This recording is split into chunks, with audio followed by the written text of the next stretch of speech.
असर हिंदू अल्पसंख्यकों पर पड़ रहा है। बांग्लादेश से आ रही रिपोर्ट्स के मुताबिक हिंदू बहुल इलाकों से लगातार हत्या, आगजनी और लूटपाट की खबरें आ रही हैं। हिंसा के बीच हिंदू मंदिरों को भी निशाना बनाया जा रहा है।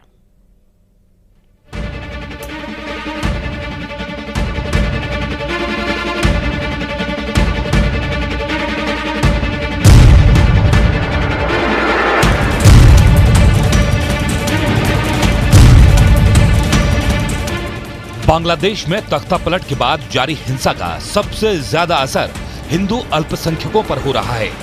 पूरे बांग्लादेश से हिंदुओं पर हमले और उनकी संपत्तियों में आगजनी की खबरें आ रही हैं। हिंदुओं के घरों और मंदिरों को चुन चुन कर उन पर हमला किया जा रहा है।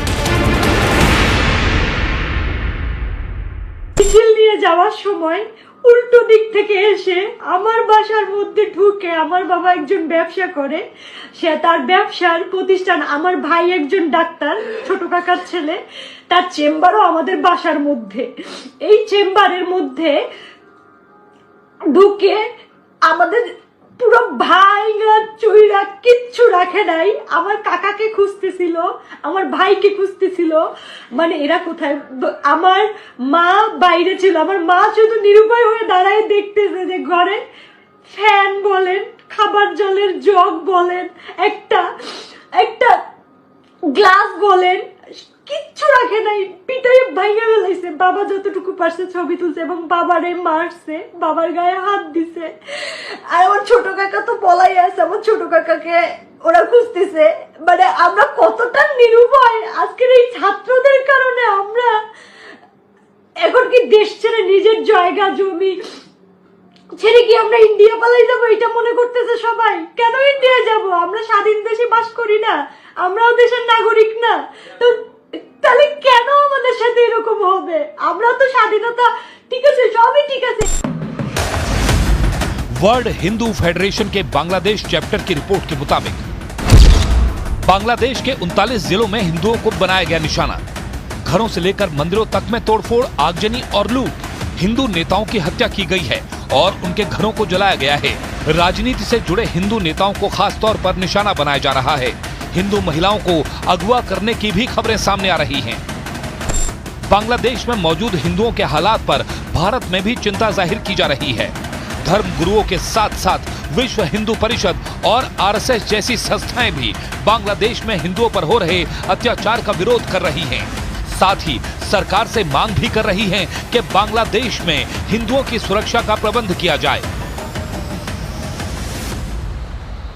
बांग्लादेश में 10% के लगभग हमारे हिंदू बंधु भी रहते हैं। उनकी भी सुरक्षा आवश्यक है। इसलिए वहाँ की सेना से, इस समय जिनके हाथ में सत्ता है, उन लोगों से हम ये अनुरोध करना चाहते हैं कि हमारी हिंदू जनता को कोई परेशानी नहीं होनी चाहिए और उनके योगक्षेम का भी निरंतर ध्यान रखा जाना चाहिए। बांग्लादेश में सबसे ज्यादा अल्पसंख्यक हिंदू ही हैं। ऐसे में उनकी सुरक्षा अब एक बड़ा मुद्दा बनती जा रही है। बांग्लादेश ब्यूरो ऑफ स्टैटिस्टिक्स के मुताबिक देश भर में सबसे ज्यादा 7.95% अल्पसंख्यक हिंदू ही हैं। इसके बाद बौद्ध और ईसाई आते हैं। तख्ता पलट के बीच जारी हिंसा के बीच बांग्लादेश में रहने वाले भारतीय अब स्वदेश लौटने लगे हैं। शेख हसीना के देश छोड़ने के बाद बांग्लादेश में हिंदुओं के साथ हो रही हिंसा का असर इनके चेहरे पर साफ पड़ा जा सकता है। बांग्लादेश में तख्ता पलट की साजिश में आईएसआई का नाम भी सामने आ रहा है। ऐसे में माना जा सकता है कि बांग्लादेश में हिंदुओं पर हो रहे हमले सुनियोजित और एक सोची समझी साजिश का हिस्सा हो सकता है। बांग्लादेश में अब अंतरिम सरकार का गठन होने जा रहा है। ऐसे में हिंदुओं की सुरक्षा एक ऐसा मुद्दा है जिसका असर आने वाले समय में भारत बांग्लादेश के संबंधों पर भी दिखाई देगा।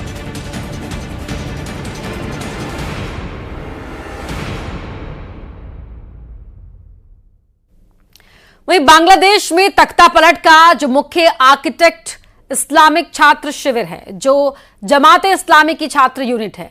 सूत्रों के मुताबिक पिछले 2 सालों में बड़ी तादाद में इस्लामी छात्र शिविर से जुड़े छात्रों ने अलग अलग यूनिवर्सिटीज में एडमिशन लिया और यहीं से शुरू हुआ छात्रों को भड़काने का काम। नतीजा ये हुआ कि आरक्षण के मुद्दे पर जो लोग पिछले 2 महीनों में सड़कों पर उतरे वो यूनिवर्सिटी के छात्र ही थे। इस संगठन के पाकिस्तानी खुफिया एजेंसी ISI से बहुत ही गहरे ताल्लुकात हैं।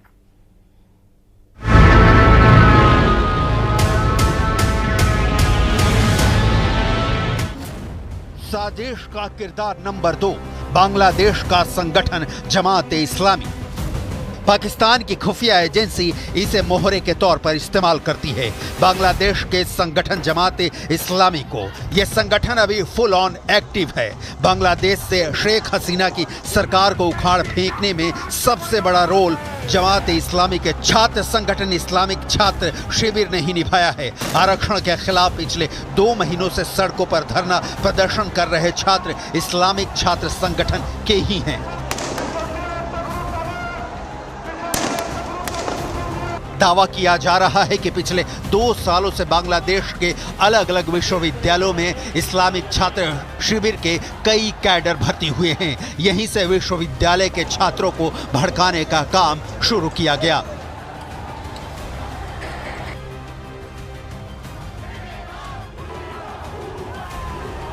वैसे तो बांग्लादेश के ज्यादातर यूनिवर्सिटी और कॉलेजों में इस्लामिक छात्र शिविर का दबदबा है, लेकिन Dhaka university, Chittagong university, Jahangir university, इसके अलावा सिलहट यूनिवर्सिटी और राजशाही यूनिवर्सिटी जमात-ए-इस्लामी का गढ़ माना जाता है। यहां आपको जमात-ए-इस्लामी की डिटेल जरूर देखनी चाहिए, क्योंकि बांग्लादेश में बगावत की आग भड़काने में इस संगठन की जिम्मेदारी बहुत बड़ी है। मुस्लिम ब्रदरहुड के नेता सैयद अबुल आला मौदूदी ने जमात-ए-इस्लामी की स्थापना की थी।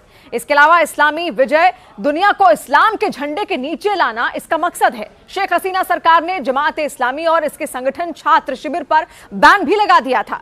यह बैन कट्टर इस्लामिक संगठन होने के आधार पर लगाया गया था और जमात-ए-इस्लामी पर आतंकवाद विरोधी अधिनियम के तहत एक्शन भी हुआ था। इसके अलावा जमात-ए-इस्लामी पर आरोप है कि पाकिस्तान के साथ मिलकर यह काम करता है और बांग्लादेश की आजादी के वक्त जमात-ए-इस्लामी ने पाकिस्तान का साथ दिया था। यही वजह है कि बांग्लादेश की आजादी के बाद शेख मुजीबुर रहमान ने जमात-ए-इस्लामी को बैन कर दिया था, लेकिन तानाशाह जियाउर रहमान ने जमात-ए-इस्लामी से बैन हटा दिया। साजिश का किरदार नंबर 3, पाकिस्तान की खुफिया एजेंसी ISI। छात्र राजनीति के अलावा जमात-ए-इस्लामी संगठन मदरसों की गतिविधि में भी सक्रिय है। मालदीव की तर्ज पर बांग्लादेश में भी इंडिया आउट अभियान शुरू किया।